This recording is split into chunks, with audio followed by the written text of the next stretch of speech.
तो नमस्कार दोस्तों, आप सभी का फिर से एक बार और स्वागत है हमारे यूट्यूब चैनल भोजपुरी पेज में। और मैं हूँ आप सबका दोस्त भाई अजित यादव। दोस्तों देखिए, अरविंद अकेला कल्लू जी का आज सुबह सुबह एक और नया लोकगीत आप लोगों के बीच में रिलीज होने जा रहा है।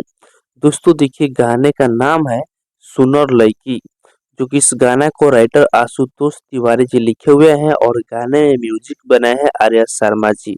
और आप लोगों से बता दें कि इस गाने को अरविंद अकेला कल्लू के साथ में शिल्पी राज इस गाने को गाई हैं। और इस वीडियो में अरविंद अकेला कल्लू के साथ में एक्ट्रेस नजर आएंगी क्वीन शालिनी जी, जो कि इस गाने को आज ही के दिन सुबह 6:30 पर सुर म्यूजिक यूट्यूब चैनल पर रिलीज किया जा रहा है।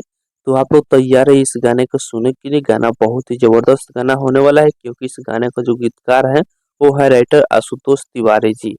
तो बाकी दोस्तों, फिलहाल का ही अपडेट है। आप लोग इसके बारे में क्या कहना चाहते हैं कमेंट बॉक्स में बताइएगा। और इसी के साथ हम इस वीडियो को समाप्त करते हैं। अभी तक हमारे इस चैनल को सब्सक्राइब नहीं किए हैं तो सब्सक्राइब भी कर लीजिएगा, क्योंकि इस चैनल पर भोजपुरी इंडस्ट्री का हर एक अपडेट सबसे पहले आप सभी को मिलेगा।